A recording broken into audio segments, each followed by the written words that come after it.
Alright guys, so today, as is the cycle of life, I broke yet another part on the Mk6 Gti. So I was driving like normal, minding my own business, and then all of a sudden, whenever I would shift gears or hit a bump just the right way, a clunking sound come from the engine bay.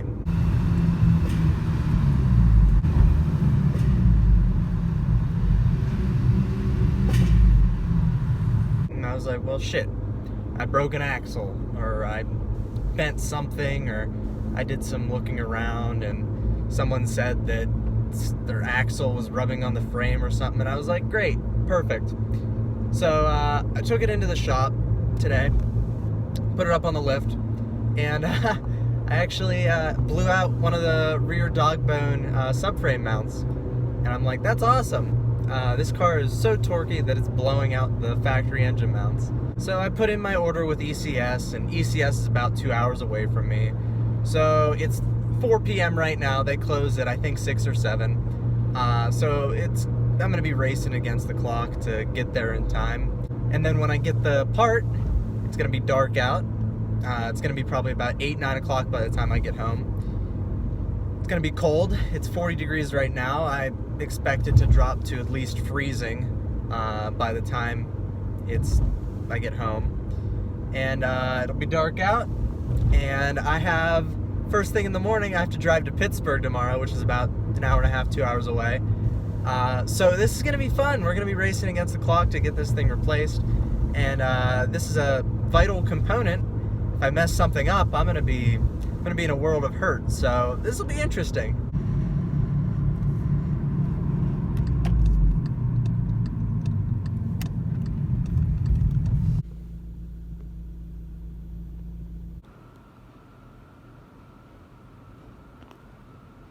Alright, so we got the new rubber bushing for the mount, and then I also talked with one of the sales representatives here at ECS Tuning, and we bought this. It's an insert. It comes with new bolt, new hardware, that goes through both mounts and stiffens them so it won't blow out again.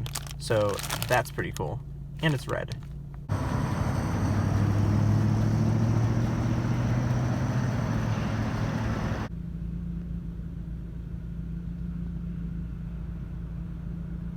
Alright, so we got the car in the air, and it's actually a lot more difficult than you'd think.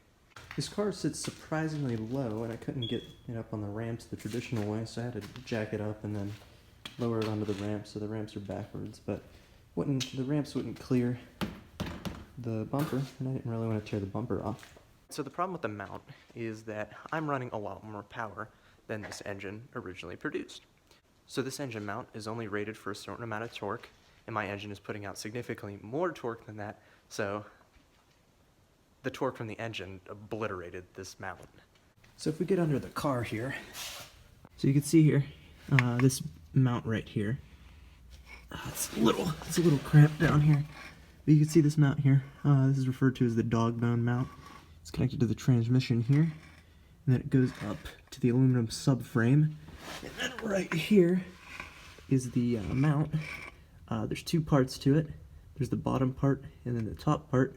My top part is shredded, the bottom part is still perfectly fine. But if you look here, let me situate this. I don't know if you could tell, but this bolt has some play. And that signifies that the top is shot. I also looked at it. I'd show you, but I don't have the mirror on me. I saw it from up there using a mirror. The top is just completely obliterated. So what we're gonna have to do is undo the bolts in the back that hold on to the exhaust bracket, undo all these bolts, and drop the entire subframe, and then we can take the top mount out. Kind of a big job. Alright, so I've gotten this whole side loosened, just so it's not as much of a guessing game for you guys. These ones, the big ones, are 18s, small ones are 13s. As well as the ones on the back for the exhaust mount, so they're also 13s, and the medium ones are 16s. I actually found out that this was broke. This is the exhaust hanger that mounts on the back of the subframe, so that'll have to be replaced. So here's the subframe now that it's out. It's held in with 10 bolts, 5 on each side, and then if your exhaust hanger isn't broke, There's 2 bolts on the back of it to hold that in. But you can see here's the top mount. It's just completely toast. You can see the bushing is twisted. And here's the Dogbone mount that mounts to the transmission. And yeah, this is completely annihilated. I'm gonna have to try and get that bolt out now. Yes, I know it's not an impact bit, but it's what I have and it's what I'm gonna run.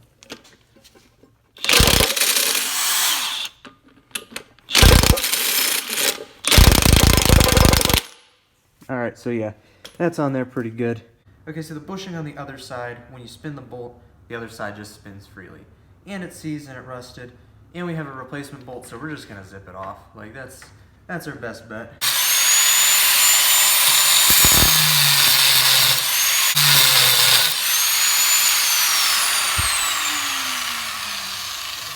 We're being very careful to not accidentally cut into the mount because the bottom mount is still good, and that insert is gonna keep it staying good, and we won't hopefully break that one. So you just take this slow if you have to end up cutting yours off. There's a washer on here which we'll end up replacing with the kit, so it's okay to cut into that a little bit if you're using the kit, but if you don't have a replacement bolt, good luck, because I did my research and I couldn't find where you could buy one. Cut all the way through the head of the bolt. Should be weak enough, you should be able to just snap it. I might have to make a couple more relief cuts though. So here's the new bushing that we're going to be using to replace the top one. And then here's the insert so that it won't break again. And you can see there's all this flashing from when it was injection molded. And that's going to inhibit this from fitting. So I'm just going to use the most dangerous tool in the shop to cut that flashing out. So I cut away some of the flashing, and this is how the bushing is going to sit, or the insert is going to sit inside the bushing. And then of course this is going to be in the subframe, and there's going to be another bushing, and then the control arm, or the Dogbone mount is going to be in there. Alright, so here's the old bushing. We got the bolt out after some cutting. So you can see how the center just completely broke out. Here's the new one that we'll be putting in. So this top bushing, it was seized in there pretty good. So I just took a screwdriver and a hammer and I broke it at 2 spots. And then now it just squeezes right out. It comes out and you could throw that in the garbage. And you can see, yep, this bushing is still good. So we'll clean that out, and then we'll show you how to install the new bushing. So this new bushing, it's a very tight fit. It's a press fit. We don't have a press, so we're going to use other means. Get yourself some Dawn Blue dish soap, and just get a little bit of it, and then apply it to the edges of it. Making a mess because I don't have one hand here, but yeah, just apply some around the edges. And that'll make getting it in a lot easier. Alright, so we have our Dogbone mount right here. You can see why they call it a Dogbone. It looks kind of like a dog bone. We have our lubricated bushing, lubricated with dish soap. We're going to just take a paper towel. If you have compressed air, you can use that too. Just make sure there's no contaminants in there. Then we're going to get this, set it right there. Then we're going to take a piece of wood, set it on top. And just apply even pressure. Make sure it's sitting flush. So you're supposed to do this with a press ideally, but we don't got a press.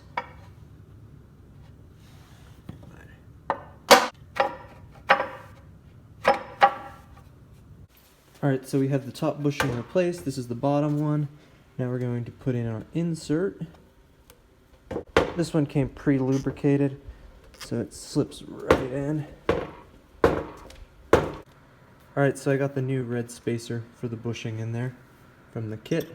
So now we're going to put the plate over the bottom, and then get the supplied hardware. And this one is the original one was a 21mm. This new one is a 7/8.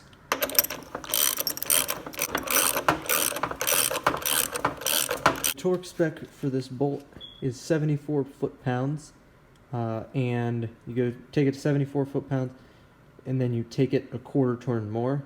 We don't have a torque wrench, so I'm just going to get it tight enough. Alright, so we got the 7/8 bolt torqued to spec. Now we're going to offer this up to the car and then bolt everything back in. Alright, so got everything mounted in on the subframe. You can see the new bushing there. We're just going to use the jack to position it back where it needs to remount. See up there where it was. So yeah, we're going to slide it back under with the jack, and then we'll jack it up and then start threading the bolts in. Alright, so as you can see, we have 4 bolts in, one there, and then there's 2 on the back. They're now holding it up. You can see there's the Dogbone mount right here. So yeah, we just got to tighten up the bolts and we should be good. Alright, so we got all the bolts tightened up. You can see up there, you can see the red peeking around where the Dogbone mount is. That's our new, I don't know what you call it, stabilizer, bushing spacer, I don't know. But that's in there. See, there's how it looks from the bottom. It's got a new metal plate on it, so there won't be as much ingress of dirt and garbage. And hopefully I won't have to replace this again. Now we gotta take the car off the ramps. So we're just gonna jack up on the subframe. That's a structural component of the car. So we can jack up on that. Get the car off the ramps. So now we got the car all nice and in the air. We can just remove these under the car. Move this, lower the car back onto that jack. Move this. Make sure there's nothing left under the car that we don't want to run over. Now we can lower the car down. Alright, so this jack's a little bit finicky in the sense that it's super sensitive. Don't really want to drop the car.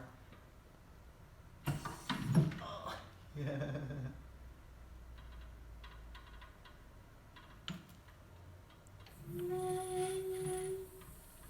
Yeah, that's one way to do it. I hate this jack. Alright, cool. We got the car back on the ground. Alright, here we go. Alright, it started, so that's a good sign. But I mean, I don't see any reason why it wouldn't have started. Alright, so we're finally getting it on the road. Let's see how this feels. Oh yeah, that makes a heck of a difference. The clunking sound is gone. I don't know, it's hard to describe. It feels a little smoother. I was told that the whole kit from ECS, the insert, I was told that it would give you a little bit of engine vibration, but I don't feel any of that yet. But yeah, the clunk is completely gone, which is good. That's the reason why I replaced it. But it feels good. It feels really good.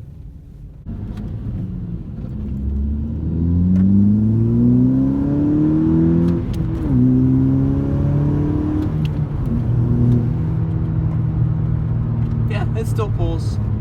Alright guys, so I hope you enjoyed.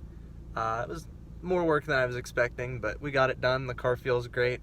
Got rid of that problem, and it wasn't too terribly expensive. So I hope you all enjoyed. Make sure you follow me on Instagram @NonRRS, and I'll see you all next time.